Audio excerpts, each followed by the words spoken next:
Bueno, chicos, sé que están emocionados al igual que yo por esta charla, así que, bueno, vamos a iniciar este webinar de una vez. Entonces, muchachos, muchachas, el día de hoy ustedes van a aprender a diseñar un CubeSat. A ver. Parece que... era una voz. No se preocupen, a ver, disculpen por la interrupción. Bueno, el punto es que el día de hoy van a diseñar, bueno, van a aprender a diseñar un CubeSat. Y ahora, ¿quién es el ponente que va a estar a cargo el día de hoy? Quiero presentarles a Eric Molina. ¿Quién es Eric Molina? Él es becario del Centro Tecnológico Aeroespacial con experiencia en proyectos reales de CubeSats, respaldado por una formación en astronomía que complementa sus explicaciones técnicas. Entonces, en este webinar de hoy, él nos va a explicar cómo es que estos satélites pequeños se diseñan desde un punto cero y va a dar una explicación clara y accesible de todos los componentes necesarios para su fabricación de estos nanosatélites. Entonces, primero vamos a verificar si Eric está conectado. Vamos, Eric, no estarás dormido, me imagino. No, no, acá estamos con mucha ganas de comenzar. Ya está eso. Venga, Eric. A ver. Entonces, antes de comenzar, les pedimos unas recomendaciones. Primero, van a tener sus micrófonos apagados y los van a prender en caso de que si se presenta alguna pregunta. Habrá una sección de preguntas en las cuales ustedes van a poder aclarar sus dudas respecto al tema con el ponente. Ahora, otra recomendación es ser respetuoso en el chat de la reunión. No vayan a enviar mensajes de dudoso tono o de un vocabulario soez. Vamos, chicos, tenemos que ser respetuosos. Acá todos somos personas civilizadas. De ahí, pues, si quisieran preguntar, tienen que levantar la mano o avisarlo por el chat, ¿ok? Y por último, siéntense en sus sofás, en sus mesas, agarren, no sé, algún piqueo, alguna bolsita de papas y disfruten la charla. Ahora sí, ¿ven? Ahora sí, comencemos. ¿Vas a compartir algún PPT, Eric? Sí, ahí muy buenas tardes a todos, antes que nada. Eh, dos. Bueno, ¿me confirman si se ve bien, si se escucha bien?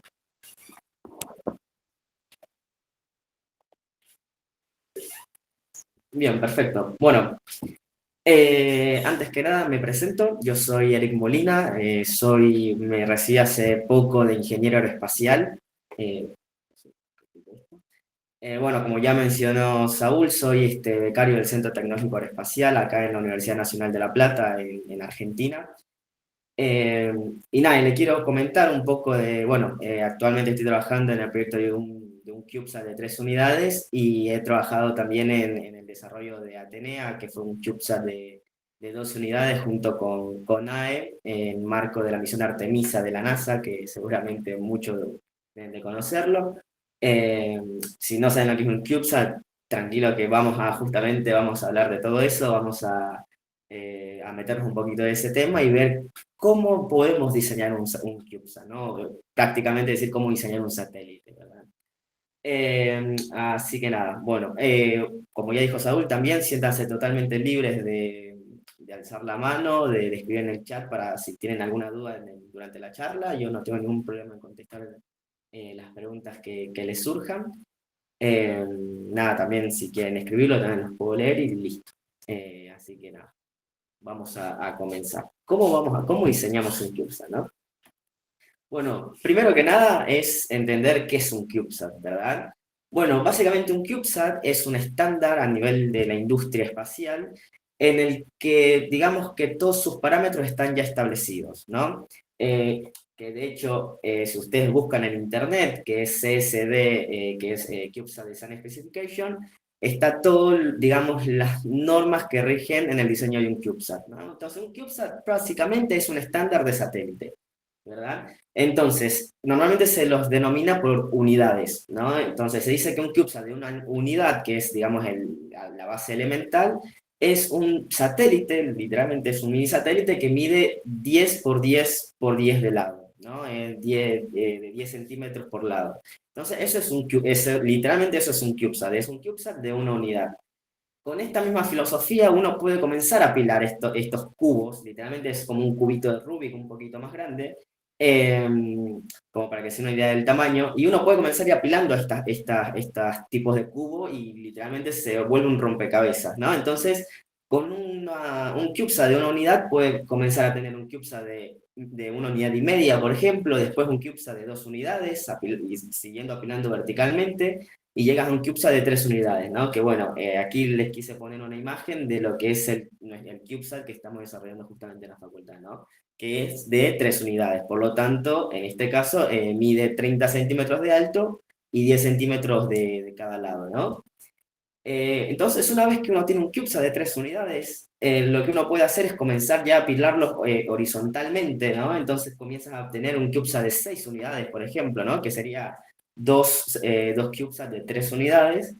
Y si uno agarra el mismo de 6 unidades y le acopla otro en la parte de frente o en la parte de atrás, obtiene lo que es un CubeSat de 12 unidades, ¿no? Entonces, como se pueden dar cuenta, literalmente la base fundamental es el CubeSat de una unidad. Y a partir de ahí uno puede comenzar a apilar, digamos, estos cubos y comienza a lograr hacer cosas mucho más grandes, ¿no? Y ahora vamos a ver por qué esto es tan, como, digamos, es especial, por qué es tan importante esto, ¿no? Y que te da una versatilidad de diseño mucho mayor. Como paréntesis también, bueno, Atenea, que fue esta misión que les acabo de comentar, que va a viajar con la misión Artemisa de la NASA, es un CubeSat justamente, pero este es de 12 unidades, es más grande como para que se den una idea, es más o menos del tamaño de una caja de zapatos, un poco más grande.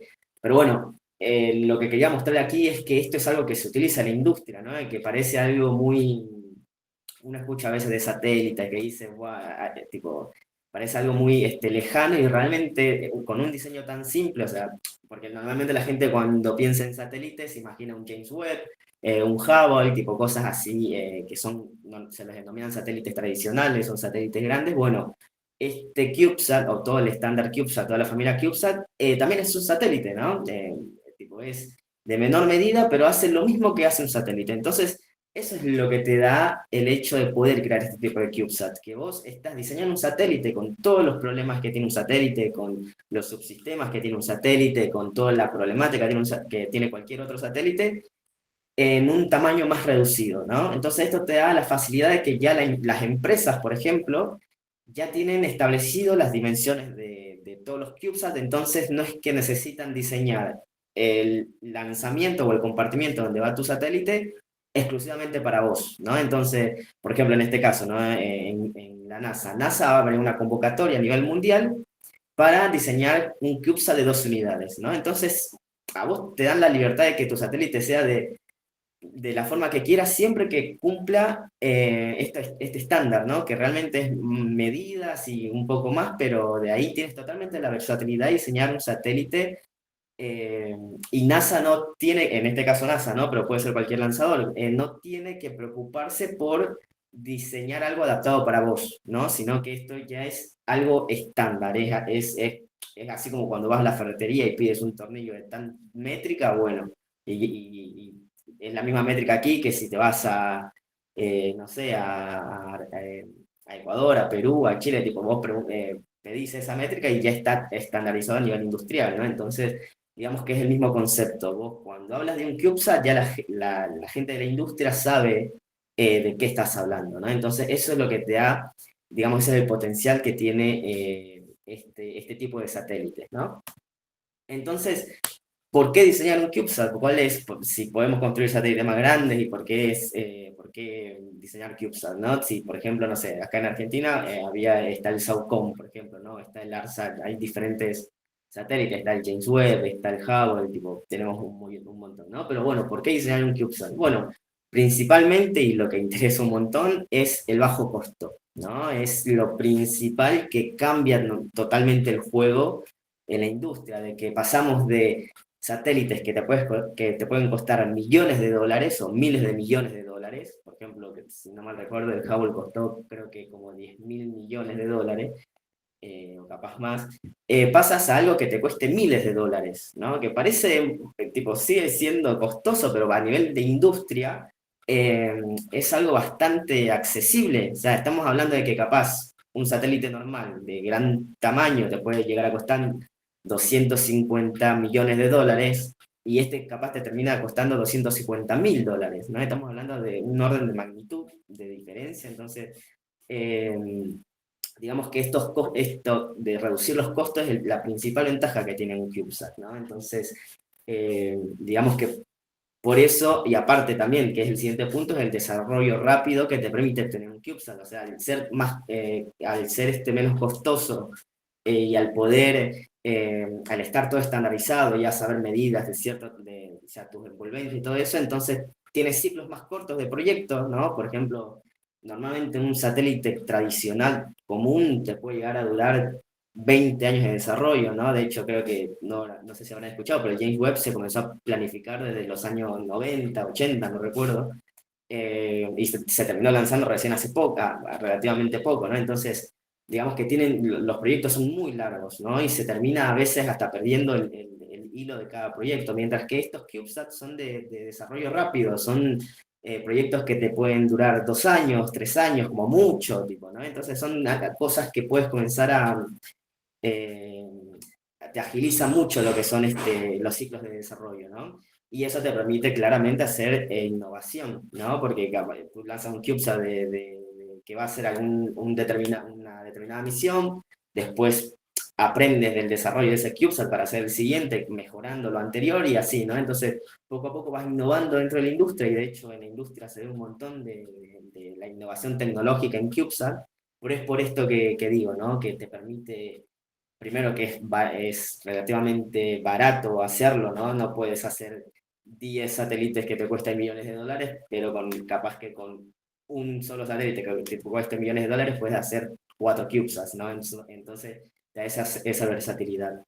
Bueno, como dijimos también, de estandarización es algo muy, muy importante porque acelera un montón el diseño. De hecho, como experiencia, por ejemplo, en el desarrollo del CubeSat Atenea, uno puede comprar las partes de CubeSat, por ejemplo, no sé, necesitas, que ahora vamos a ver lo que es, ¿no? Una rueda de inercia, por ejemplo, que es para controlar el movimiento de tu satélite. Bueno, no es necesario hacer el desarrollo desde cero, que hay veces que cuando uno hace un satélite de gran tamaño, por ejemplo, que fue el SOCOM, uno necesita desarrollar todo lo que va dentro del satélite, absolutamente todo.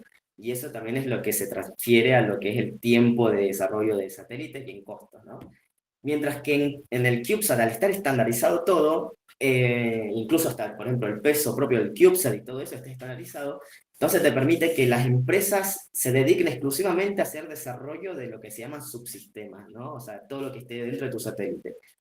Entonces eso te da la versatilidad de que si vos quieres hacer un CubeSat y, por ejemplo, no tienes el desarrollo de, no sé, los paneles solares, por ejemplo, bueno, eres capaz de ir a una empresa y tipo, comprar ese producto que te hace falta, capaz no los paneles solares, pero pueden ser las ruedas de inercia, como decía, u otros subsistemas, y vos puedes ir y literalmente comprar ese producto y colocarlo en tu CubeSat, ¿no? Entonces, eso también te da mucha más versatilidad y mucha más rapidez, porque no tienes que desarrollar algo desde cero, sino que literalmente lo puedes ir y comprar, ¿no? Bueno, justamente te da esto lo que decíamos de la versatilidad, de que esto pueden ser para misiones científicas, muchas universidades también lo están utilizando para cuestiones educativas, para la parte comercial, tipo, te da todas estas ventajas lo que son los CubeSat, ¿no? Y justamente, bueno, la democratización espacial que estamos viviendo ahora justamente una nueva, es lo que se llama la New Space, estamos viviendo un nuevo resurgimiento de lo que son desarrollos espaciales y de hecho casi la mayoría de universidades a nivel mundial se están involucrando, realizando CubeSats de pequeño tamaño, por ejemplo, de una unidad normalmente. Bueno, las startups están viendo el potencial que tienen los CubeSats y bueno, claramente las agencias espaciales eh, también les permite probar tecnología, por ejemplo, sin necesidad de desarrollar satélites grandes, ¿no? Entonces, todas estas cosas y muchos otros puntos más son lo que dan al CubeSat un espacio ahora en la industria espacial, valga la redundancia, ¿no? Así que principalmente estos son los puntos a destacar. Bueno, ahí puse una pequeña clasificación. Realmente clasificar un satélite es relativamente, digamos, complicado, por así decirlo, porque hay muchos factores que pueden cambiar, pero bueno, nosotros estaríamos ubicados, o el CubeSat estaría ubicado más o menos en lo que es un nanosatélite, ¿no? Suele empezar entre 1 kilogramo a 10 kilogramos, ¿no? Fíjense que acá nosotros decimos pequeños satélites, pero también nos podemos referir a satélites que pesan hasta 500 kilogramos, ¿no? Que es media tonelada, que sigue siendo un montón, pero bueno, eso en la industria es un pequeño satélite, ¿no? Y bueno, tienen satélites grandes, satélites medianos y satélites pequeños. Eh, y bueno, vamos a ver, ahora vamos a meternos un poquito más en lo que es el CubeSat, lo que va dentro de nuestro satélite, ¿verdad? Bueno, antes que de comenzar a nombrar lo que se consideran sus subsistemas dentro de un satélite, hay que recordar que primero, antes de empezar cualquier proyecto, uno lo que hace es definir tus condiciones de misión, ¿no? O sea, es decir, uno cuando va a diseñar un satélite cualquiera, ya tiene que saber o al menos estimar por ejemplo, la órbita a la que quiere estar, el tiempo de vida útil que va a tener tu satélite, ¿no? Tipo, la misión, el objetivo de misión de tu satélite.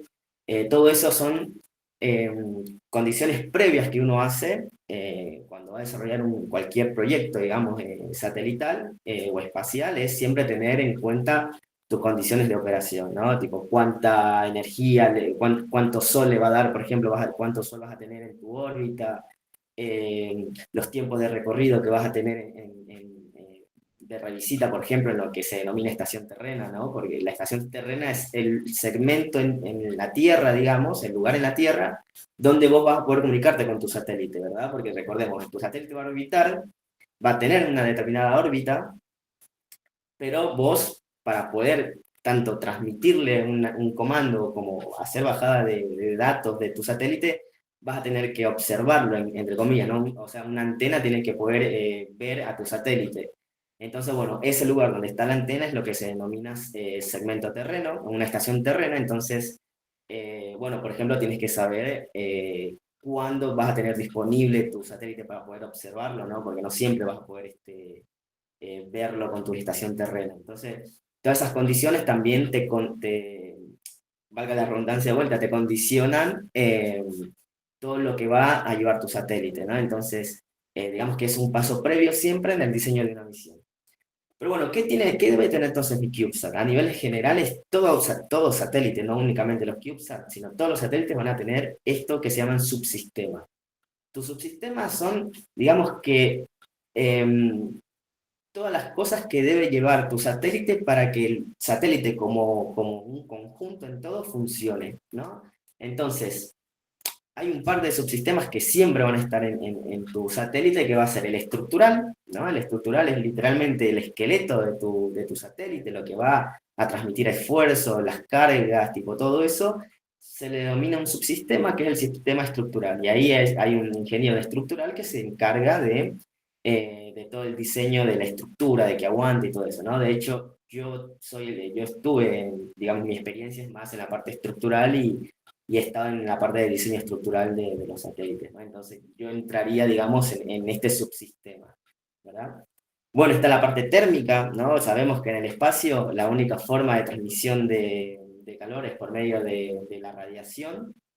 Entonces, un satélite cuando le está dando el sol puede llegar a 150 grados centígrados tranquilamente y en la otra cara que no le da el sol, por ejemplo, que está en sombra, puede llegar a menos 50 grados, menos 100 grados, ¿no? Entonces tienes un gran gradiente de temperaturas, entonces vos tienes que asegurar que tu satélite y todo lo que tengas adentro de tu satélite no se caliente demasiado o no se enfríe demasiado, ¿no? Hay que recordar, todos los componentes adentro tienen un rango de temperatura estable, ¿no? Es decir, que son de grado espacial igual, ¿no? Tipo, está certificado que sirven en el espacio, pero bueno, tienen, por decir una cosa, puede ser que una placa te aguante desde menos 70 grados a los 70 grados, por ejemplo, ¿no? Entonces vos tienes que garantizar de que esa plaquita trabaje en ese rango de temperaturas y todo eso lo haces por medio del control térmico, ¿no? Que es un subsistema más del satélite.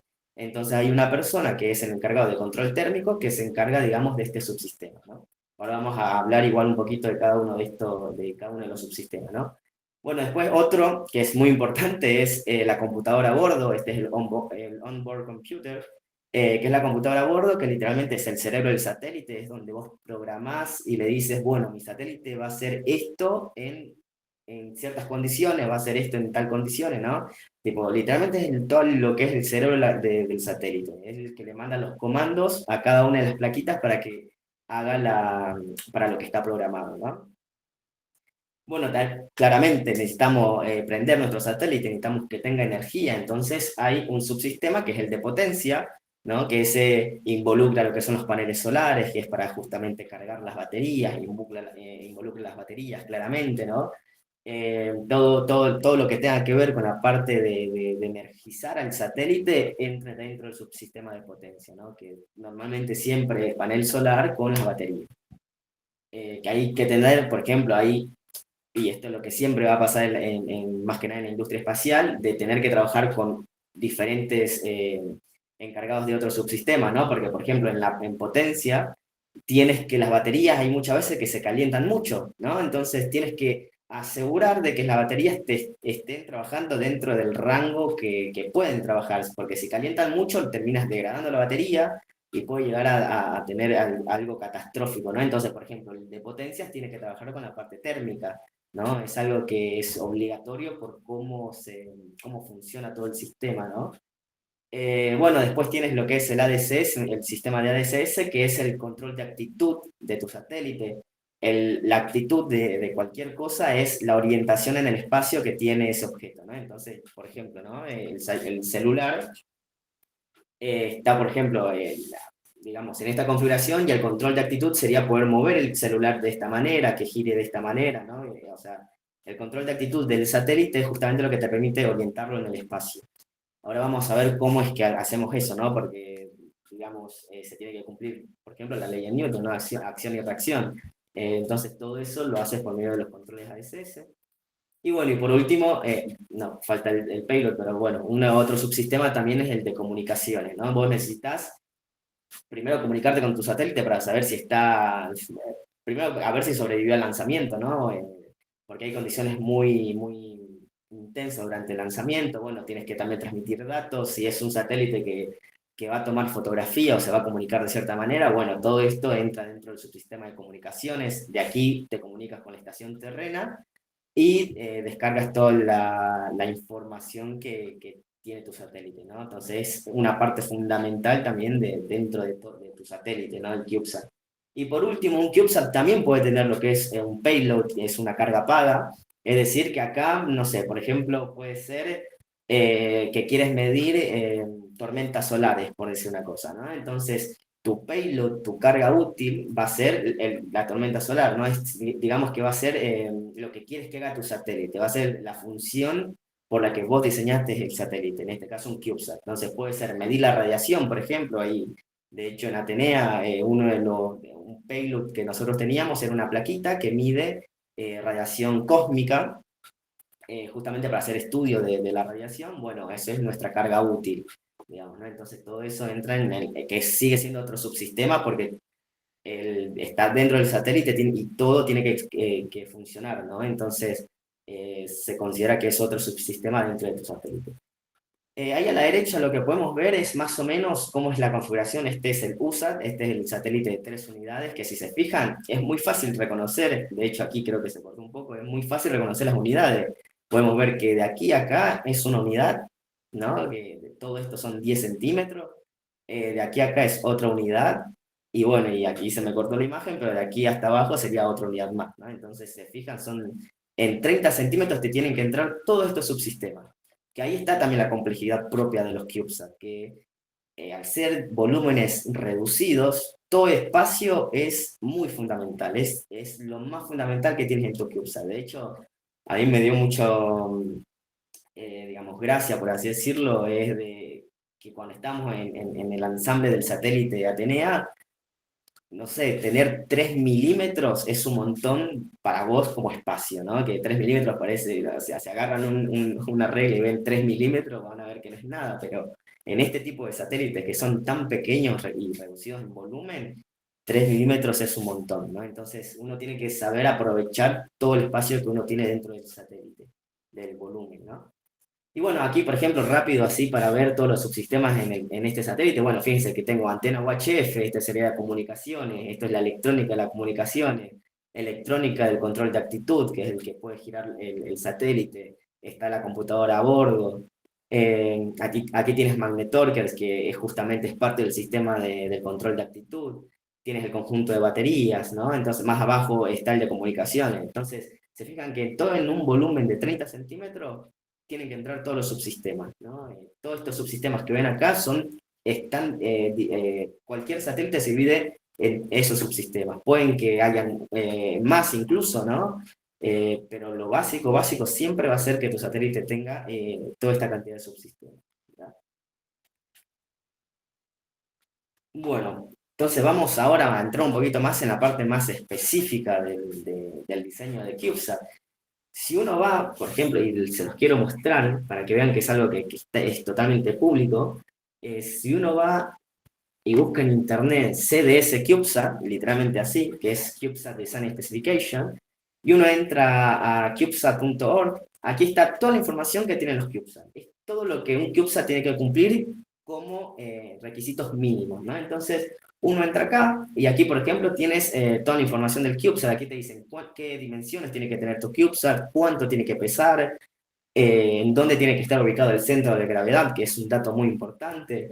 Entonces, todo lo que tenga que ver con CubeSat, vos lo podés encontrar aquí, ¿no? Que de hecho, eso también es otra versatilidad que tienen los CubeSat, que al ser algo open source, algo abierto al público, cualquiera lo puede diseñar, ¿no? De hecho, lo que tienen las misiones satelitales es que muchas veces todos los desarrollos son muy, digamos, son secretos, ¿no? Porque todos los días va evolucionando, todos los días tecnología nueva, entonces hay mucho desarrollo en el sector espacial que no se publica, digamos, ¿no? Uno lo que se entera, por ejemplo, el James Webb, estoy seguro que no vas a encontrar un plano interno de toda la configuración que tiene, ¿no?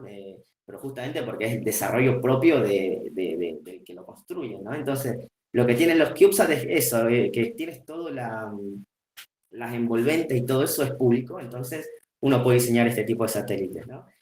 Entonces, de esa misma página que les mostré, te dicen, ¿no? Por ejemplo, dónde tiene que estar ubicado el centro de gravedad de tu satélite. ¿Por qué? Porque tu satélite está metido dentro de un cohete, hay que recordar eso, que es el que te va a llevar al espacio. Entonces, la compañía que te vaya a lanzar en el espacio también hace sus análisis de cómo se distribuye, por ejemplo, la masa en el cohete, ¿no? Porque si la masa, por ejemplo, está corrida del centro de gravedad o te puede generar algo, digamos, alguna falla, puede ser que sea inestable tu cohete, por ejemplo, y afecta a los motores, afecta a llegar a órbita, ¿no? Entonces, digamos que siempre hay que tener cierto control dentro de la distribución de peso de tu sistema, ¿no? En este caso, es muy importante, por ejemplo, que el centro de gravedad de tu satélite esté dentro de unos rangos, ¿no? En este caso te dan, bueno, el de una unidad tiene que estar entre tanto y tanto, el de 2 unidades entre tanto, el de dos entre tanto, ¿no? Y estas son cosas que uno tiene que verificar después, porque uno siempre tiene que entregar documentación. Esto, ingeniería siempre, si bien hay que ir a campo, hay que armar el satélite y hacer todo eso, siempre todo se transmite en documentación y todo esto lo tienes que justificar delante de la persona que te va a lanzar, ¿no? O sea, porque si el que te lanza, ¿no? No está seguro que tu satélite es seguro, no vas a entrar dentro del cohete, no te va a lanzar. Así que vos tienes que asegurar que todo esto se cumple, ¿no? Bueno, si se fijan acá están las configuraciones de masa máxima que puede tener tu satélite, es decir, esto es lo máximo que puede pesar tu CubeSat. Fíjense que el de 1 unidad pesa 2 kilos como máximo, el de 12 unidades pesa 24 como máximo, y de ahí para abajo, ¿no? De hecho, USAT, que es el satélite de 3 unidades, pesa 3 kilos aproximadamente, y fíjense que la masa máxima es de 6, ¿no? Entonces, nosotros podríamos, si quisiéramos, aumentar más cosas hasta llegar a 6 kilos, siempre y cuando el centro de gravedad se mantenga dentro de los márgenes, pero bueno, ¿no? Ahí ya depende de la dificultad de configuración y todo eso. Bueno, y ahí entonces tienes todas las masas máximas. Todo esto está especificado. Tanto el volumen también, acá se pueden ver de que te dicen, bueno, la envolvente de tu satélite, tipo, toda la parte de afuera de tu satélite no puede salirse de las medidas de acá, ¿verdad? Tipo, entonces aquí te dice, para el de una unidad, bueno, el de una unidad tiene esta envolvente de volumen, y tiene que medir tanto y tanto, te dan los parámetros mínimos que tiene que cumplir tu satélite. De ahí, si no está especificado acá, vos podés hacer, digamos, más o menos lo que quieras, ¿no? Porque de ahí tienes que ver qué es lo que te pide el ente que te va a lanzar, ¿no? Porque son distintos lo que te piden, digamos. Por ejemplo, no sé, ustedes van a la página de SpaceX, que de hecho ahora vamos a ver, si uno va a la página de SpaceX, por ejemplo, puede buscar que este es como la guía de usuario de misiones compartidas, entonces uno busca acá, que es documentación también SpaceX te lo da, y por ejemplo aquí te dicen, bueno, todos los requisitos que ellos te piden, ¿no? O sea, aparte vos de cumplir con esto del estándar CubeSat, vos tenés que cumplir también estándares propios del lanzador, porque cada uno diseña su sistema, digamos, su cohete, y funciona siempre dentro de unos parámetros. Bueno, entonces ellos te dan una documentación y te dicen, bueno, fíjense, aquí está las interferencias mecánicas, por ejemplo, de la configuración entre el cohete y tu satélite, te dan los ambientes, la envolvente ambiental que tiene el cohete, ¿no? Entonces vos diseñás tu satélite, tu CubeSat en este caso, con todos estos parámetros, ¿no? En este caso, bueno, yo puse el de SpaceX porque es el que está público, pero bueno, si por ejemplo la NASA, por decir una agencia, o la ESA, o cualquier agencia espacial, o cualquier, no sé, cualquier empresa que tenga lanzadores, ¿no? O sea, que tengan cohetes, van a tener sus requisitos, y en el momento que vos contratas el servicio de lanzamiento, ellos te dan todo que es el ICD, ¿no? Es el control de configuración de interferencia, ¿no? Y te dan toda la información que vos tienes que cumplir para poder lanzar con ellos. Si vos no cumples esos estándares, no te van a aceptar el lanzamiento, e incluso puedes perder la paga, por ejemplo, que hiciste de tu lanzamiento. Esto imagínense que es como un taxi, el cohete, vos lo pagás, te dice todo lo que tienes que cumplir, y si para el día, es como el Uber, si para el día que tienes que presentar toda la documentación no cumpliste con un requisito, ellos te dicen, bueno, lo siento, y no te subes, tipo, no te lanzan a vos, ¿no? Porque lo que tienen los CubeSat es que normalmente no se lanza un único CubeSat en un cohete, sino que se lanzan tres CubeSat, cuatro CubeSat, ¿no? Y se aprovecha todo. Hay que recordar que la parte más costosa dentro del ámbito espacial son los lanzamientos, ¿no? Porque literalmente todo el cohete es combustible, y lo único que tiene como carga útil es la parte de arriba de la cofia, ¿no? Que realmente el volumen es muy poco. Entonces es muy importante el hecho de que se aprovecha cualquier lanzamiento para poder desplegar este tipo de satélites. Entonces, si para el día de que vos tienes que traer documentación y el día del lanzamiento vos no cumpliste algún estándar que ellos piden, no terminas, no, o sea, no te lanzan, literalmente no te lanzan, ¿no? De hecho, hay muchas reuniones muy seguidas, normalmente con el que te va a lanzar, justamente para poder cumplir con todos los requisitos. Entonces, bueno, una parte muy importante de la parte de diseño de satélites es tener documentación totalmente organizada. De hecho, es muy importante de tener toda documentación organizada y saber dónde está, porque créanme que es muchísima la documentación que hay que hacer. Bueno, entrando un poquito más a lo que es el diseño, bueno, ¿cómo comienzo haciendo mi CubeSat? Bueno, siempre se empieza con un diseño conceptual, ¿no? De hecho, ni siquiera tiene que por qué ser la configuración final.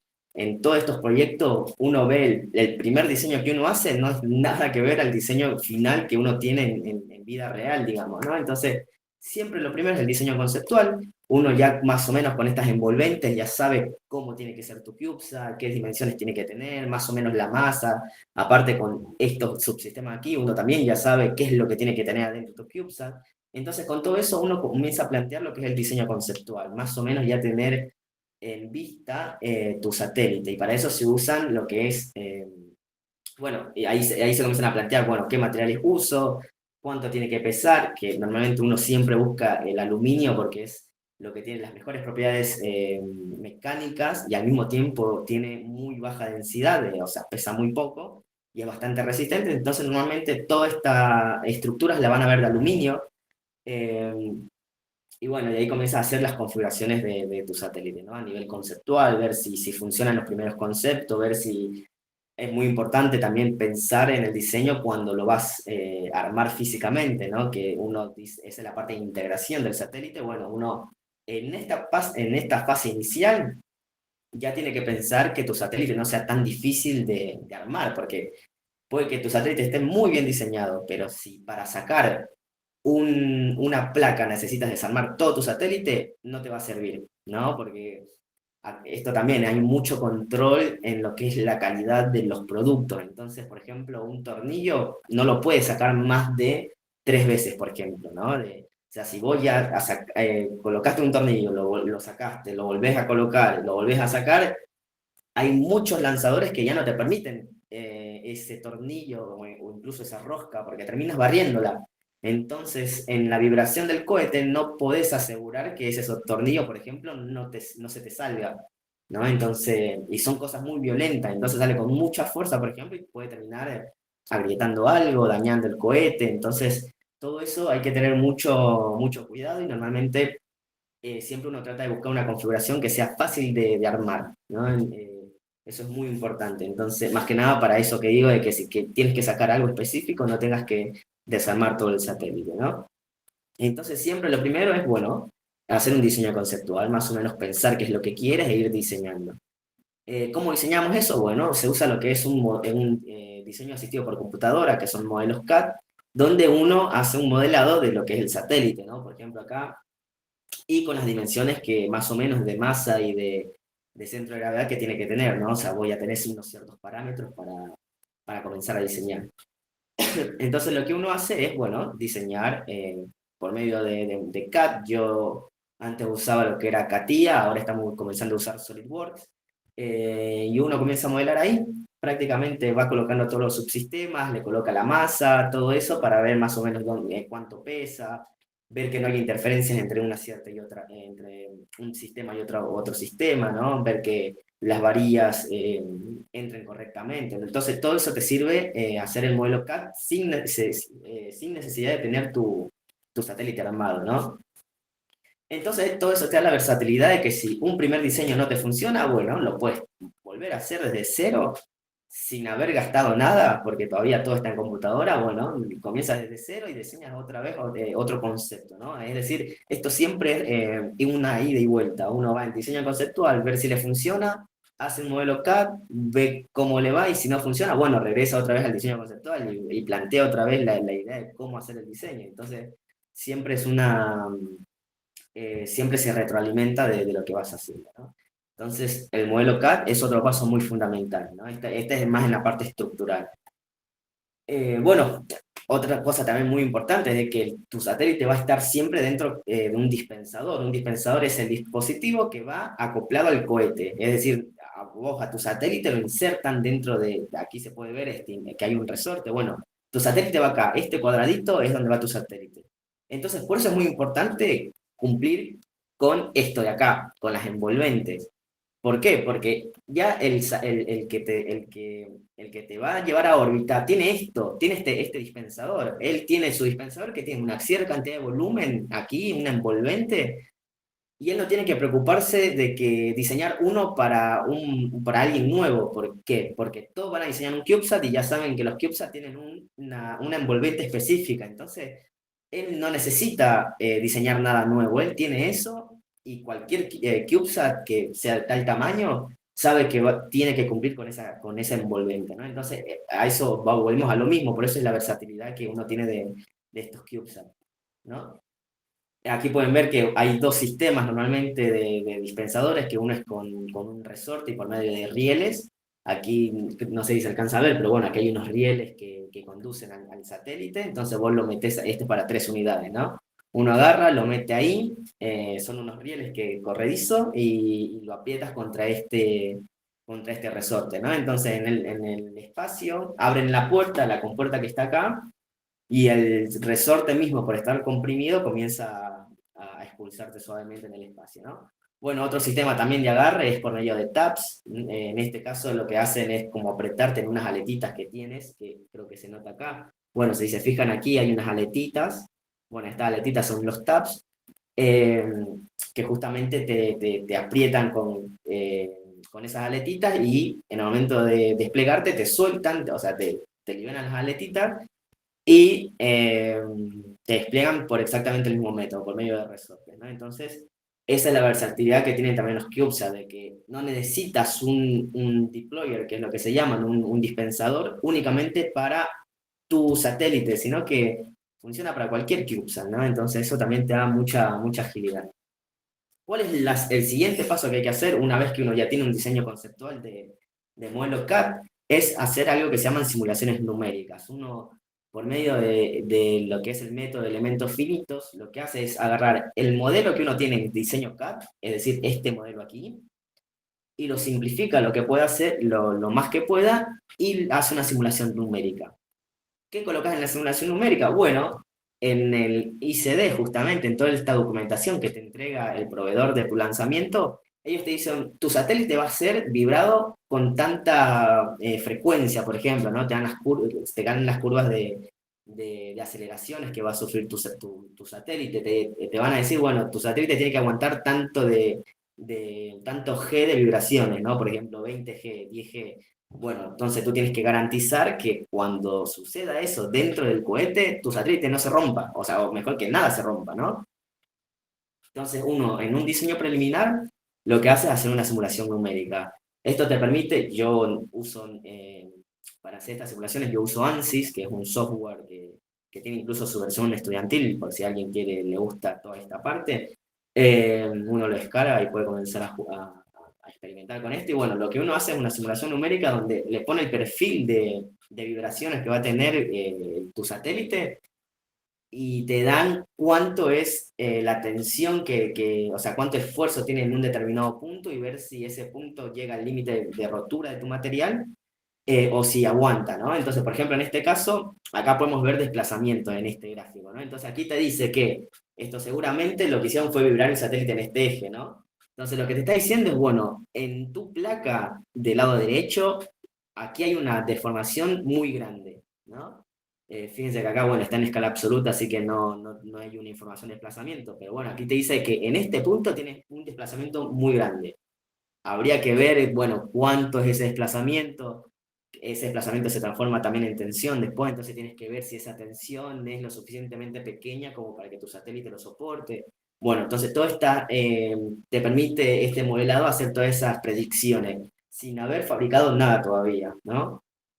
Que eso también que se hace en cualquier ámbito, en la industria se utiliza mucho la simulación numérica, porque justamente te permite hacer análisis, en este caso estructurales, sin necesidad de tener nada construido, entonces reduce mucho los costos, ¿no? Bueno, en este caso de la derecha es el CubeSat de 3 unidades que le mostré anteriormente, y en este caso de la izquierda es el CubeSat Atenea, que bueno, esto fue las simulaciones que yo hice, y fíjense que lo que se hace es pasar de esto de aquí, que tiene mucho detalle, mucho agujero, muchas cosas, a algo mucho más simple, algo que vos pones placas, que a vos te interesa es digamos, lo importante aquí es ver que aguante toda la chapa, que no se doble nada, que no se rompa nada, ¿no? Entonces vos comenzás a sacar cosas que te generan más peso a nivel computacional y que realmente no te interesa analizar, ¿no? Entonces ahí ya viene el criterio más del ingeniero de simplificar tu modelo, ¿no?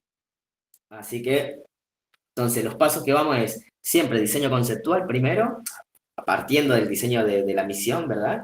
Entonces diseño conceptual, modelo CAD, bueno, esto es control de la envolvente, ¿no? De que cumpla siempre ese espacio, simulación numérica, ¿no? Siempre estos son los pasos que uno sigue para este tipo de misión. Fíjense que acá estamos haciendo la simulación numérica ahora del dispensador. Esto de aquí fue el modelo CAD del dispensador. Estos son los rieles. Fíjense que esto de aquí simularía este de acá, ¿no? Entonces, ¿por qué? Porque uno, cuando hace el satélite, no tiene esto aquí. Esto lo tiene el lanzador, eso lo tiene el cohete, ¿no? No sé, SpaceX, la NASA, Blue Origin, cualquiera, ellos tienen este dispensador, ¿no? Vos entonces necesitas siempre tu satélite cuando vayas a hacer lo que se llaman las pruebas ambientales, que ahora vamos a ver, uno tiene que simular de la mejor manera la envolvente de tu satélite. Es decir, tiene que ser casi lo mismo que tu satélite va a experimentar en el cohete, ¿no? Entonces, en este caso, lo que hace uno es diseñar el dispensador y también hace simulaciones numéricas, exactamente igual, ¿no? Bueno, otra cosa, bueno, tienes que hacer simulaciones térmicas, así como habíamos hablado. Primero está la parte del subsistema de estructuras y todo eso, y asegurarse que todas estas cosas cumplan. Ahora también la parte de simulación térmica se hace lo mismo para ver dónde son los puntos que se te calienta más tu satélite, por ejemplo. Eh, Tipo, donde, al contrario, donde se te enfría más y capaz que puedes transmitir el calor de un lugar a otro, que literalmente se hace eso con algo que se llama cold finger, que es una chapita de bronce, por ejemplo, ¿no? Que es conductor. Entonces, si vos querés pasar calor de un lugar a otro, por ejemplo, una transferencia térmica, bueno, conectas ambas partes y haces transferencia de donde quieres llevar el calor a otro lado, ¿no? Entonces, eh, te sirve mucho las simulaciones térmicas para eso, ¿no? Entonces, uno normalmente lo que hace es plantear casos.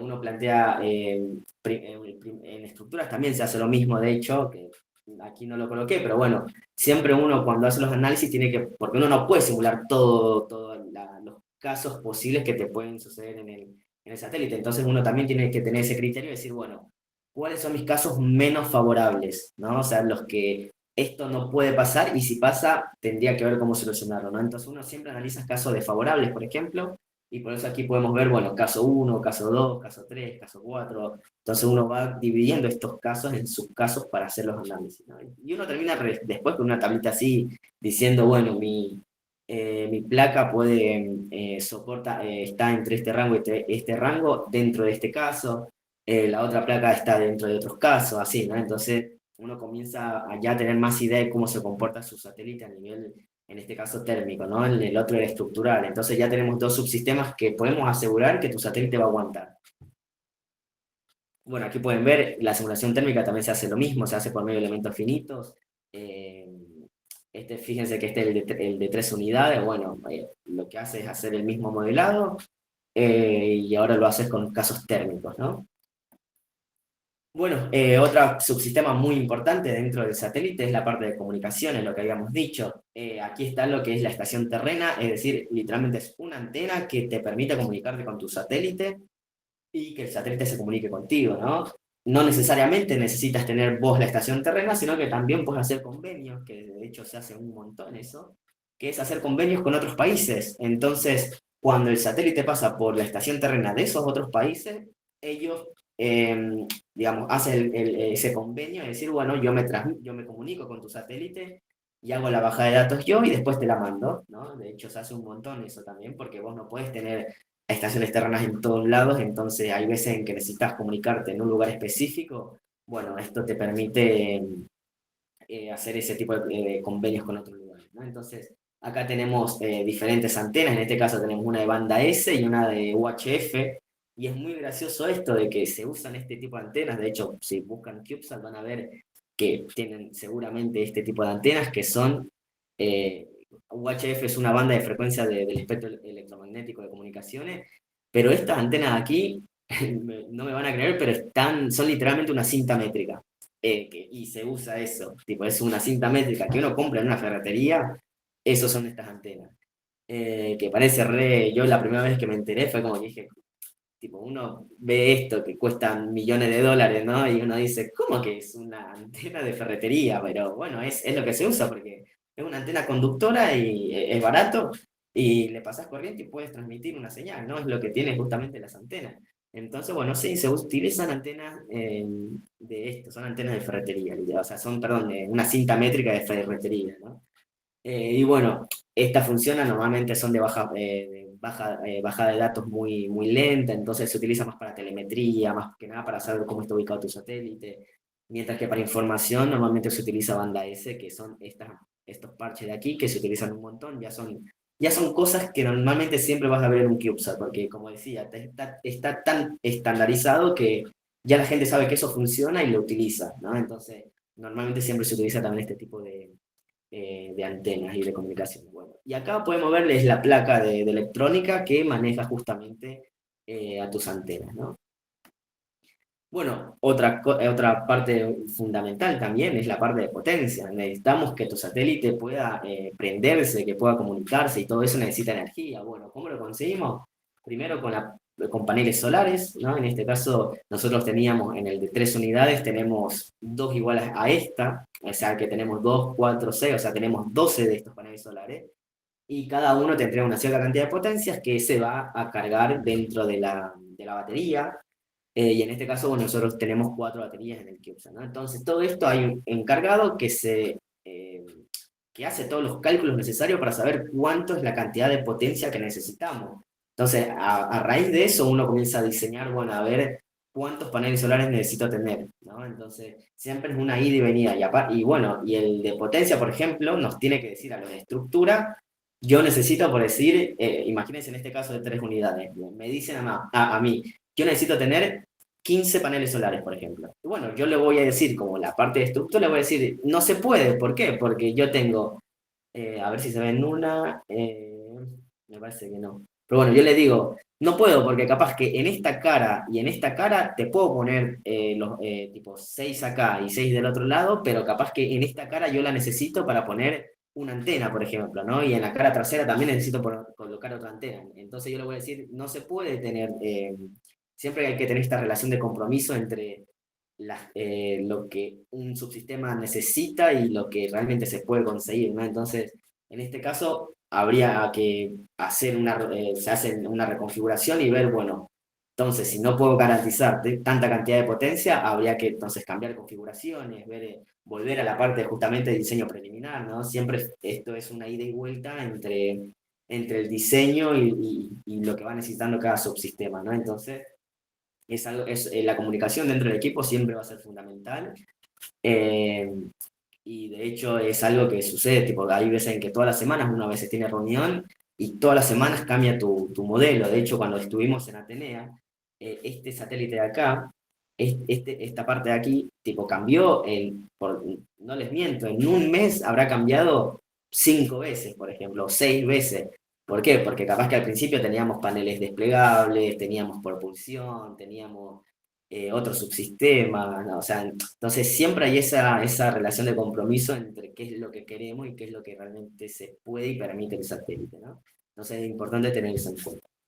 Y acá, bueno, este es el sistema DSS, yo les decía, necesitamos poder mover nuestro satélite y normalmente en los CubeSat, que hay CubeSat que sí tienen, pero normalmente no sucede, más que nada por el volumen que ocupa, no puedes tener propulsión que te permite mover tu satélite. Aparte, estas son cosas muy pequeñas que normalmente no hace falta, ¿no? Hay cosas más simples.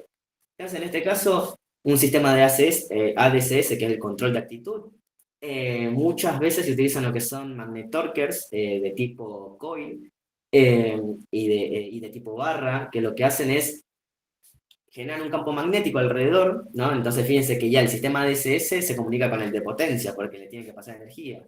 Entonces generan un campo magnético alrededor y ¿qué sucede? Sienten la presencia del campo magnético terrestre y es exactamente igual que un imán. ¿Qué es lo que sucede? Van a tratar de alinearse ambas, ¿no? Entonces esto te permite controlar, si vos lo colocas en una dirección y colocas en otra dirección, te permite prendiendo y apagando una, controlar cierta orientación de tu satélite, ¿no? Capaz que si lo colocas en el lado izquierdo, vos vas a orientarte de cierto lado, si lo colocas del otro lado, te orientas del otro lado, ¿no? Entonces, este es un sistema de muy bajo costo, porque no es complejo, digamos, a nivel de ingeniería, y a vos capaz que te sirve, ¿no? Eh, pero bueno, tiene sus limitaciones, suele ser muy lentas este tipo de control de actitud, y hay veces que uno necesita cosas de actuación mucho más rápida. Por ejemplo, si vos pasás enfrente de la estación terrena y necesitas comunicarte, y tienes una ventana de tiempo por decir una cosa, un número, ¿no? De 20 minutos, bueno, capaz que no te sirve esto, porque vos necesitas orientarte rápido para hacer la mayor cantidad de bajada de datos, ¿no? Entonces, para ese tipo de casos, uno utiliza lo que son ruedas de inercia. ¿Qué es una rueda de inercia? Bueno, no sé si se acuerdan de la clase de física, eh, que si un objeto no tiene movimiento angular, es decir, no está girando, siempre todo el conjunto se tiene que conservar el momento, ¿no? Entonces, si yo hago girar algo interno hacia un lado, por conservación del momento angular, todo el otro conjunto va a girar en sentido opuesto. ¿no? Que de hecho, un ejemplo como para entender, son los helicópteros. Los helicópteros tienen el rotor, tipo las propias hélices del helicóptero, que si no tuviesen el rotor de cola, el helicóptero comenzaría a girar en sentido contrario, pero justamente por eso, porque el helicóptero en su configuración no tiene momento angular, digamos, no está girando. Entonces, cuando hace que algo gire, en este caso las propias hélices del helicóptero, va a ser que si no tendría el rotor de cola, lo que haría el helicóptero, el cuerpo del helicóptero sería girar en sentido contrario. Entonces, para solucionar eso, ¿qué es lo que hicieron? Bueno, colocar el rotor de cola, ¿no? Entonces, pues, ustedes van a ver en cualquier helicóptero, si buscan las imágenes, siempre van a tener un rotor de cola, porque es por la propia física, si vos girás de un lado, te va a inducir que vos gires del otro, para que todo se mantenga en equilibrio, ¿no? Entonces, utilizando ese mismo principio, podemos aprovecharlo para controlar nuestro satélite, y utilizamos lo que son pruebas de inercia. Dentro de acá, literalmente, hay un disco que gira, ¿no? Entonces, vos con cierta orientación, vos podés lograr que tu satélite gire en dirección contraria, ¿no? O sea, si gira hacia la derecha, tu satélite se va a girar hacia la izquierda. Entonces es un sistema de actuación mucho más rápido, es mucho más, y es precisa, realmente bastante precisa, eh, y te permite capaz que controlar tu actitud mucho mejor, o mucho más rápido, mejor dicho, que este sistema, ¿no? Entonces, se utiliza un montón de ruedas de inercia en satélites de distinto tamaño, y bueno, y esta configuración rara que uno ve aquí es porque normalmente te permite controlar todas las direcciones, fíjense que están medio inclinadas, así que descomponiendo ciertos vectores uno puede ver qué direcciones son las que uno puede ver, ¿no? Y bueno, y todo tiene siempre involucrada su placa electrónica. Y bueno, y por último, me parece que es el último acá, es justamente tener la computadora a bordo, el onboard computer, que literalmente es el cerebro de tu satélite. Aquí es donde vos configurás todo lo que tiene que hacer, la secuencia de prendido, lo que tiene que hacer con cada dato, tipo todo lo que tenga que ver con la parte del cerebro propio del satélite, está metido dentro de la computadora de vuelo, ¿no?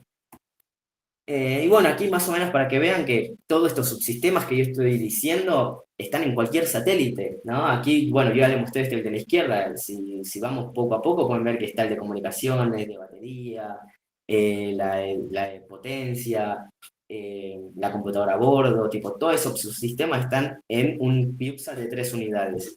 Y este que es de 12 unidades también tiene lo mismo subsistema. Tiene muchas más cosas, sí, pero de ahí el nivel básico todos estos subsistemas que estuvimos hablando están dentro del satélite, fíjense, aquí más o menos rápido, bueno, fíjense las ruedas de inercia que tenemos, ¿no? Bueno, este modelo CAT de aquí corresponde a este satélite de acá, que es en el que estuvimos trabajando, y fíjense que esto fue el puntapié para poder diseñar el modelo real, ¿no? Entonces, fíjense, acá tenemos ruedas de inercia, ¿no? Que es la que estamos viendo acá atrás, que son parecidas a esta. Tienes ruedas de inercia, todo este bloque de aquí, es la parte de potencias, bueno, tiene las antenas, que es para poder comunicarte, ¿no? Este es el serial de comunicaciones, acá pueden ver los paneles solares, que justamente sería también el de potencia. Esto, lo que ven acá, es justamente lo que nos permite, esta es nuestra carga útil, veían que al principio teníamos un payload, bueno, esto sería nuestra carga útil, es la misión propia del satélite, que en este caso era medir radiación. Bueno, este es la computadora de los ADCS, o sea, que controlan las ruedas de inercia. Acá está computadoras a bordo, o sea, el onboard computer, todo el cerebro. Y bueno, y estas conexiones son para cuando uno hace lo que se llaman pruebas ambientales, que ya ahora lo vemos rápido. Vos tienes que hacer lo que se llama aliveness, que son pruebas funcionales para ver si tu satélite, luego de vibrarlo tipo en el banco de pruebas, vos quieres saber si tu satélite no se rompió y no se dañó. Entonces, uno puede conectar aquí, que si pueden ver, son estas conexiones acá arriba, uno lo conecta y puede hacer los ensayos funcionales justamente para ver que tu satélite responda bien, que no le haya sucedido nada durante las vibraciones, ¿no? Que eso también te asegura de que va a resistir el viaje, porque es muy importante. O sea, vos el cohete te sacude de una manera increíble. Bueno, vos tienes que asegurar que tu satélite no se rompa luego de eso, ¿no? Bueno, aquí quería mostrarles un poquito de las fotos de la integración. Eh, muy necesario. Todo esto se hace en un ambiente controlado, que se considera que se llaman salas limpias, que tienen diferentes niveles de control. Uno dice de 10K, en este caso era uno de 10K, es decir, te garantiza que hay una cierta cantidad de partículas por millón en un cierto volumen, ¿no? Entonces tienes la temperatura controlada, tienes justamente la cantidad de partículas controlada, la humedad controlada también, ¿no? Entonces, más que nada porque hay que recordar que hay muchos sistemas que son sensibles y capaz que el propio grasa del contacto de los dedos, la respiración propia, tipo, te puede generar humedad dentro de un circuito, por ejemplo, y puede llegar a dañar electrónica, ¿no? De hecho, acá, si se ven, no sé si se llega a ver, pero bueno, acá pueden ver este cable aquí, es una pulserita que uno se pone para hacer descarga a tierra. Tu satélite también debe estar conectado a tierra para justamente no generar esas chispas que no sé si sean, seguramente sí, que cuando uno se frota y va a agarrar el picaporte, le agarra un chispazo. Bueno, ese chispazo que uno le agarra, a la electrónica la matas. Tipo, literalmente, si vos me pones el dedo y se hace un puente eléctrico de la misma manera que sucede con el picaporte, la electrónica muere, tipo, la fríes. Entonces, hay veces que es una electrónica muy delicada y puedes arruinar completamente el proyecto, ¿no? Entonces, es muy importante tener todo este tipo de precauciones, ¿no? Entonces, bueno, ahí pueden ver un poco que estamos integrando cada cosa. Normalmente uno ve esto y piensa que es muy rápido, pero realmente tiene todo su proceso, uno tiene que ser normalmente muy delicado, eh, y nada, y siempre tener en mente eso primero estar conectado a tierra, tener barbijo, todo bien puesto, porque nada, hay cosas muy sensibles, ¿no? Nada, ahí pueden ver un poco de la integración y eso. Bueno, acá les quería mostrar, fíjense que acá está el satélite ya armado, más que nada estas son fotos para que puedan ver que eh, todo el proceso de integración, todo se unen las piezas del satélite, que al principio era todo por modelos CAD y terminás viendo lo mismo que ves en la computadora, lo terminás viendo en la vida real, ¿no? Acá pueden ver el ensayo de vibraciones, a esto me refiero, que esto de aquí está vibrando de la misma manera, incluso hay veces en que se pone un poco más, que como va a vibrar en tu cohete, ¿no? Entonces uno pone aquí abajo, está igualmente sujeto como si estuviese sujeto en el cohete. Lo vibras a la misma frecuencia que va a estar vibrando en el satélite, en el cohete, ¿no? Entonces, esto aquí se llama shaker, es lo que te hace vibrar. Eh, Uno pone el perfil de vibraciones exactamente igual que el del satélite, que incluso ese perfil de vibraciones es el que te da el documento propio del que te va a lanzar, y vos podés simular eso, y eso justamente, este mismo perfil de vibraciones es lo que uno simula en la computadora en esa parte de simulación numérica, ¿no? Bueno, aquí hay controles, por ejemplo, hay que controlar un montón de que no se te rompa nada. Bueno, aquí, por ejemplo, lo que se hace en los tornillos normalmente se hacen lo que se llaman marcas de strike, que es literalmente colocar una línea al tornillo para ver, porque todo esto llega con inspección visual, ¿no? Entonces uno siempre después de vibrar el satélite lo inspecciona para ver que no haya pasado nada. Obviamente también hay una computadora que registra todo, ¿no? No hay que confiarse normalmente de la vista, pero bueno, el primer análisis que uno, en cualquier industria sucede esto, ¿eh? El primer análisis que uno hace es visual, porque uno viendo puede ver rápidamente identificar problemas grandes, ¿no? Entonces, el primer análisis siempre es visual y uno esto lo utiliza normalmente para ver si el tornillo giró y a ver que no se haya aflojado nada, ¿no? Entonces te permite, es una manera rápida que se usa, o sea, la industria utiliza esto y te permite poder observar que si tu satélite no sufrió, no se le aflojaron los tornillos, por ejemplo, ¿no? Y bueno, ahí es un poco el equipo de trabajo que estamos en ese momento integrando, eh, que nada, estoy acá en Argentina, y nada, eso es todo, muchas gracias. Capaz que se hizo un poquito largo, pero bueno, quería más o menos comentar lo que fue primero todo lo que lleva dentro un CubeSat, todos los subsistemas que tiene, eh, tipo, mostrarles que es exactamente lo mismo que se utiliza en cualquier satélite, que ustedes vean cualquier satélite, o sea, no hay chance de que ustedes vean un satélite y no tenga todo esto, cambian nomás las configuraciones, ciertas cosas, pero es exactamente igual, y de hecho les quería mostrar el modelo CAD, por ejemplo, que yo estaba hablando del modelo CAD, bueno, mire, el CubeSat de 3 unidades es esto de aquí, es literalmente, uno modela esto de manera en la computadora y obtiene un análogo a lo que vas a tener en la vida real. Entonces esto te permite poder ver cómo está tu satélite y tu configuración. Fíjense que acá le saqué una tapa para poder observar, y fíjense que acá uno puede observar, aquí tienes las antenas, por ejemplo, ¿no? Tienes tienes la otra antena, tienes aquí, esta es la batería, por ejemplo, no, perdón, sí, esta es la batería. Entonces fíjense que todo lo que vimos ahí ¿cómo es? En las figuras, es este modelo en CAD, ¿no? Entonces, uno de aquí lo que hace es pasarlo luego al modelo de elementos finitos para hacer las simulaciones numéricas, y hace lo mismo que haces acá, de colocarle perdón, haces esto de aquí, estas simulaciones numéricas, y obtienes, por ejemplo, el esfuerzo, ¿no? Entonces, nada, quería mostrarle un poquito eso de que vean que tipo, es lo que se utiliza, y de hecho este lo utilizamos para ver la configuración del CubeSat de 3 unidades, ¿no? Pero bueno, era más que nada para mostrarles eso. Nada, gente, muchas gracias por, por haber escuchado. Espero les haya parecido muy interesante. Estoy abierto a cualquier pregunta, duda, si es que alguno tiene. Si quieres saber un poquito más, yo no tengo el drama de, de quedarme a hablar y eso. Es algo que me gusta y créanme que es lo que se termina utilizando. Muchas gracias por darnos esta increíble charla, Rick. Y sí, vaya que hay muchas preguntas. Y comenzamos con Ionera. Dice, ¿qué tan importante es la robótica en la ingeniería aeroespacial?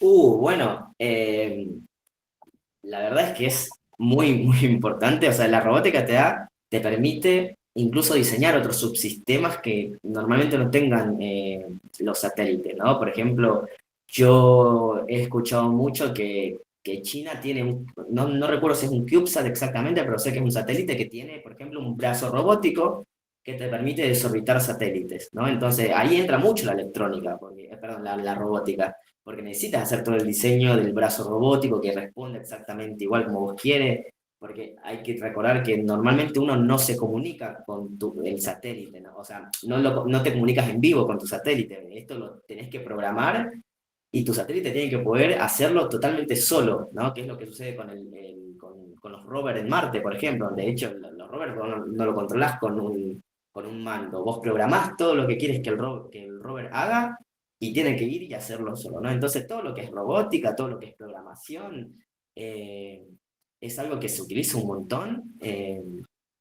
La parte de IA, más que nada, ahora último también, que está revolucionando, se está comenzando a utilizar también en la industria espacial. O sea, todos, créanme que esta industria lo que tiene es que todos los días hay algo nuevo. Créanme que esto, si a ustedes les gusta aprender, son muy curiosos, créanme que acá lo que hablemos hoy, aparte de los subsistemas, que eso nunca va a cambiar, bueno, lo que hablemos hoy seguramente dentro de 2 años va a haber muchísimas cosas más de las que hay hoy, ¿no? Entonces, es muy, muy, muy importante. Así que, de hecho, los que les gusta trabajar con la parte espacial no necesariamente tienen que ser ingenieros aeroespaciales. Puede ser mecánico, puede ser estructural, puede ser eh, electrónico, ¿no? No necesariamente necesitas ser ingeniero espacial para trabajar en este tipo de cosas.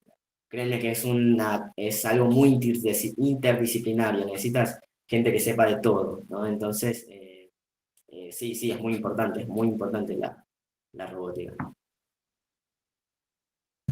Perfecto, muchas gracias por aclarar esta duda.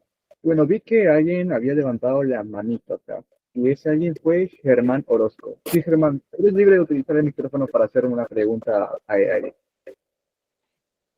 Ok. Hola a todos. Hola Eric, ¿cómo estás? Genial la presentación, muy bueno. Quería consultarte, el tema de la plataforma de servicio, ¿fue completamente fabricada en Argentina o es que hubo subsistemas que fueron importados para el armado, la integración, todo eso? Y la otra consulta era más o menos cuánto les costó toda la misión a Atenea. Bueno, NUSAT sí, USAT fue totalmente, ¿no? Todavía estamos en la etapa estamos en las pruebas ambientales ahora. USAT es totalmente digamos, fabricado in situ acá en la universidad, justamente en la Universidad de La Plata. Y todos los subsistemas, todo lo que está dentro es diseñado y fabricado acá. Atenea también, la mayoría hay muy pocas cosas dentro de Atenea que son, ¿cómo es? Que son compradas, pero más que nada por el hecho, no estoy encontrando, más que nada por el hecho de, primero que en su momento cuando se presentó el proyecto teníamos muy corto plazo de tiempo para, digamos, para hacer el desarrollo del satélite, entonces hay un par de subsistemas, no son muchos realmente, te puedo contar dos me parece, o dos me parece, que se adquirieron afuera a empresas que se compraron, digamos, ¿no? Pero de ahí el resto, la mayoría, hay cosas que vienen de USA y hay cosas, y otras cosas sí se hicieron acá. De ahí de cuestión económica, USA está en más o menos, no recuerdo ahora la cantidad exacta, unos $150.000, $200.000, y Atenea sí no te podría decir cuánto es el costo. Ok, no pasa. Bueno, gracias por la respuesta. Si nada, esperemos que Atenea opere con normalidad en órbita ya lejos. Ya Atenea ya está integrado, ya está dentro del dispensador, ya está en la NASA, en el SLS, así que solo falta es el lanzamiento. Ya está. Éxitos, gracias. Muchas gracias. Una vez contestada la pregunta acá de Germán, pasamos a la siguiente pregunta. Y es de José Contreras. Él pregunta, gracias Eric, hermosa charla y se nota mucho lo que te gusta. Yo quería consultar dos cosas. Uno, ¿qué pruebas de software se realizan en los CubeSat? Y dos, ¿qué microprocesador suelen usar? ¿Los Leo o los RAD? Bueno, ahí me mataste bastante porque yo no soy del equipo de electrónica. Pero bueno, más o menos lo que entiendo de esa parte, te voy a hablar más que nada de USAT porque de Atenea sí es otro equipo completamente aparte que lo hizo. Bueno, en USA, pruebas así que yo sepa, que normalmente son de comunicaciones, se hacen en una cámara anecoica en el Instituto de Radioastronomía acá de Argentina. Más que nada hacen pruebas de comunicaciones, pruebas de que funcionen bien las antenas. La verdad es que en la parte de electrónica no sabría decirte con exactitud esas cosas. Yo, como dije, yo soy más de la parte mecánica, de la parte estructural, eh, así que nada, me mataste. Y con la otra pregunta también, no sabría decirte qué microprocesador utilizan en la computadora a bordo. Eh, Ahí sí me mataste, no sabría responder.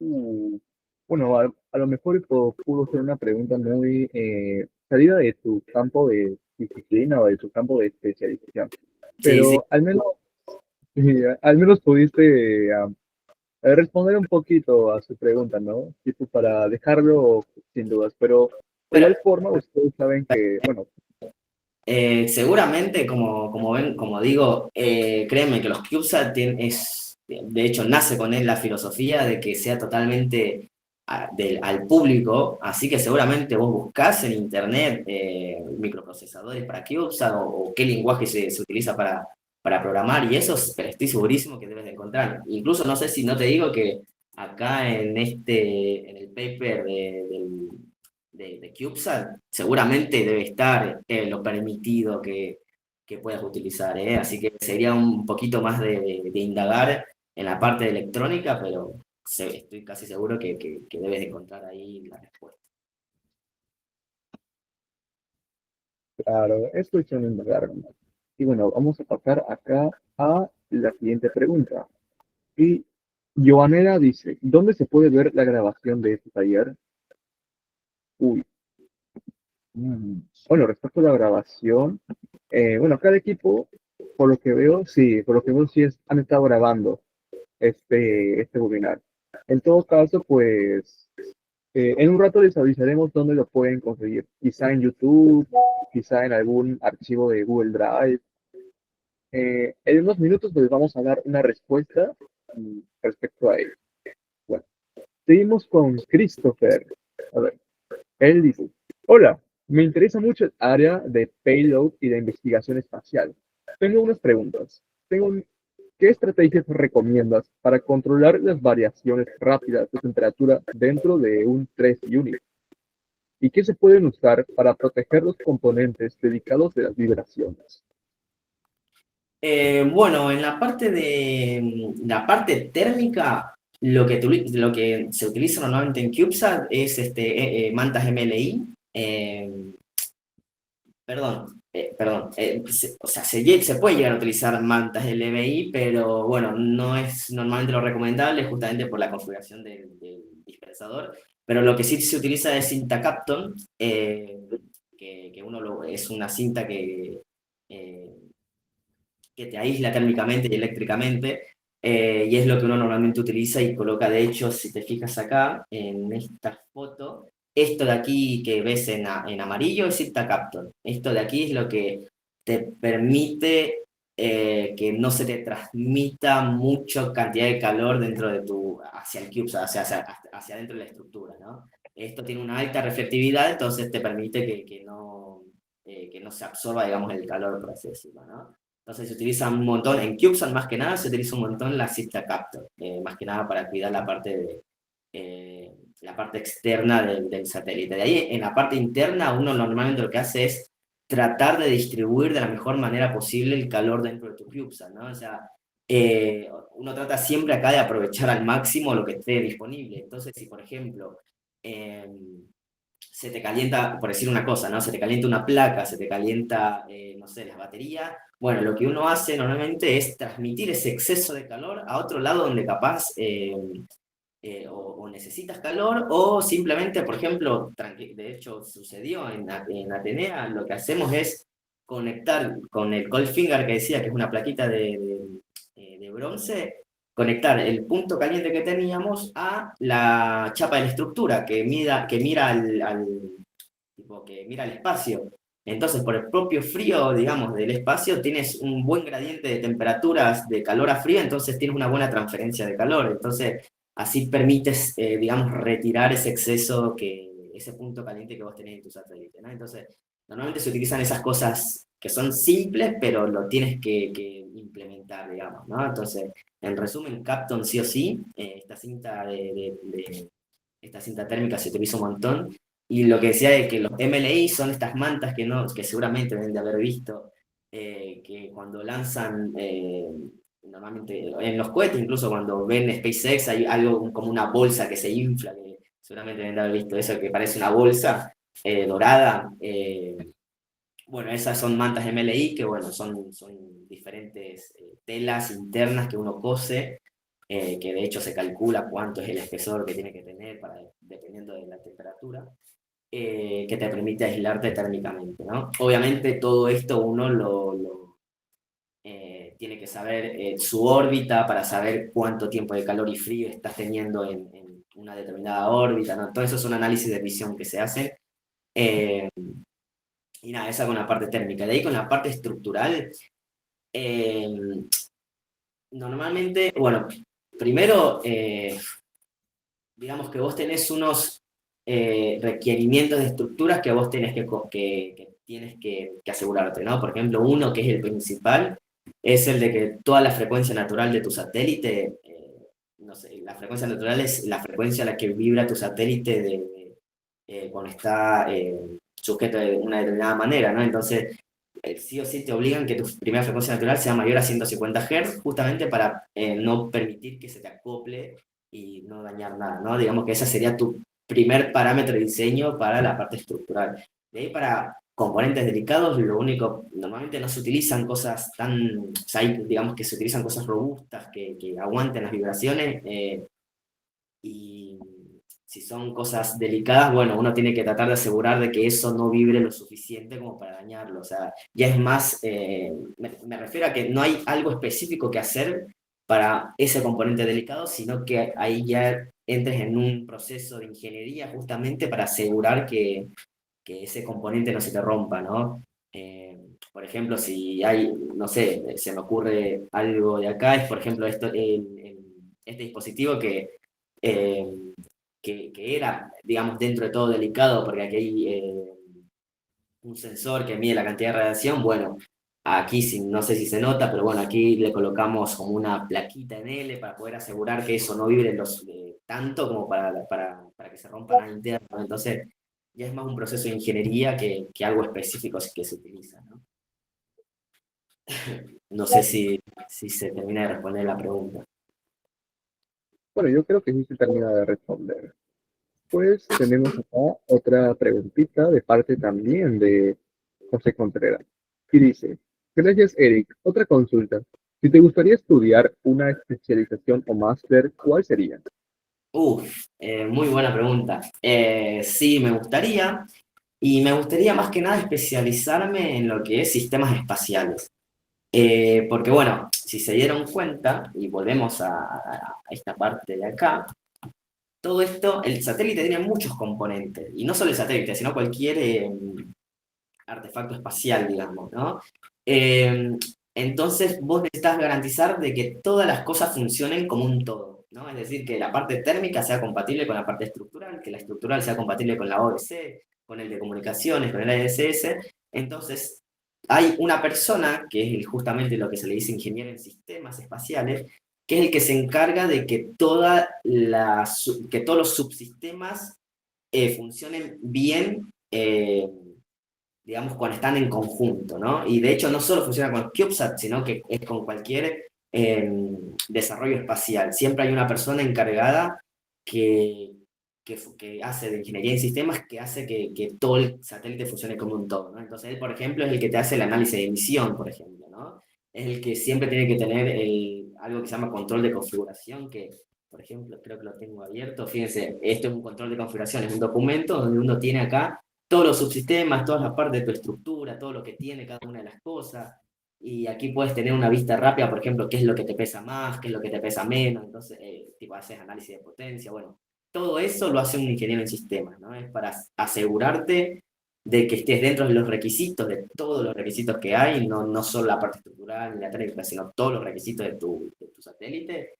Eso se encarga un ingeniero en sistemas. Literalmente el que ve el dispositivo, o sea, el dispositivo espacial como un todo, ¿no? Ya sea un rover, ya sea un cohete, ya sea un satélite. El ingeniero en sistemas se encarga justamente de eso. Y nada, es algo que me interesa mucho justamente para, para poder ver el satélite como un todo, ¿no? Por ejemplo, eh, para poder entender, por ejemplo, la parte electrónica, ¿no? Si bien capaz que el ingeniero en sistemas no necesariamente se va a meter a programar la computadora a bordo, bueno, pero sí tiene que saber, por ejemplo, qué datos tiene que recibir, por decir una cosa, ¿no? Entonces, nada, es muy interesante la parte de ingeniería de sistemas y espacial. Así que eso sería lo que me gusta. La verdad, sí, muy interesantes los comentarios acerca de, pues, de ingeniería de sistemas aplicada en ese tipo de proyectos relacionados con las ciencias espaciales. Y pues es muy interesante que quieras especializarte en esta área, porque bueno, es algo que te gusta, algo que te apasiona prácticamente. Y bueno, tenemos acá otra preguntita de parte de Camila Llena. Y dice, ¿qué otro idioma, aparte del inglés, es de gran utilidad en este tipo de proyectos? Uf, bueno, yo creo que principalmente, ya, bueno, ya lo mencionaste, ¿no? El inglés es fundamental, totalmente. Y otro idioma, y ya depende, creo yo, de a dónde te vayas. Porque bueno, el inglés sí es fundamental y con cualquier proveedor te vas a hablar en inglés, porque no, hemos trabajado con gente tipo de la India, bueno, Estados Unidos es obvio, tipo, pero bueno, todo es en inglés. Y de ahí ya yo creo que depende de a dónde mismo vayas a hacer los trabajos, ¿no? Por ejemplo, si te quieres ir a Francia, a la agencia europea, seguramente vas a hablar en inglés, ¿no? O sea, porque como siempre hay gente de todos lados, de todas partes del mundo, ya el inglés quedó establecido como un idioma universal, por así decirlo, entonces todos van a hablar en inglés, ¿no? Pero capaz que si es exclusivamente en una empresa francesa, por ejemplo, bueno, es un extra poder hablar en francés, digamos, ¿no? Por ejemplo. Seguramente si es para no sé, para una agencia, para alguna empresa china y hablar chino seguramente sería algo muy útil, por ejemplo, ¿no? Pero créeme que no, con el inglés, pero hablar un buen inglés es algo fundamental.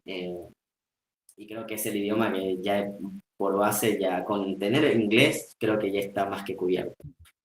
Pero bueno, siempre va a ser un extra poder hablar otro idioma, ¿no? Eso no, eso sí, siempre va a ser así. Pero no, el inglés, yo creo que sí, hay que concentrarse en inglés y listo. Los otros idiomas ya son más extra que otra cosa, ¿no? Capaz la brasileña, sí, la de Brasil, puede ser también otro idioma muy específico, pero no, el inglés creo que es ley fundamental. Claro, como que es muy importante el saber idiomas, de esta forma te permite interactuar con diferentes tipos de personas, lo cual te permite interactuar con muchos proveedores, sobre todo el inglés es el más importante. A Sí, lo bueno, mejor y ahora, claro, de a lo hecho, mejor y ahora, sí, la mayoría de, por ejemplo, ahora los lanzamientos, la mayoría se hacen con SpaceX, por ejemplo, ¿no? Entonces, vos cuando haces todo lo que es la parte de revisión de documentación, te vas a reunir con gente de SpaceX y vas a tener que defender todo en inglés, ¿no? Que ellos hablan inglés. Eh, Así que sí, sí, tipo, salvo, bueno, USA justo, y que está pasando mucho, que España, por ejemplo, ahora se está está apostando muy fuerte a los CubeSat, y bueno, no sé si conocen la compañía PLD Space, que es una empresa española que está diseñando un cohete justamente para solo lanzar CubeSat. Es una empresa que se va a dedicar únicamente y exclusivamente al lanzamiento de poner en órbita CubeSat, ¿no? Entonces ya comienza a ver empresas dedicadas exclusivamente a CubeSat y bueno, eso también hace mucho más versátil también los lanzamientos en CubeSat, pero bueno, exclusivamente esa empresa española habla español y justamente te comunicas con ellos en español, ¿no? Pero bueno, poco a poco créeme que esta industria se va abriendo más y más y nada, tiene interacción con todos proveedores de todas partes del mundo.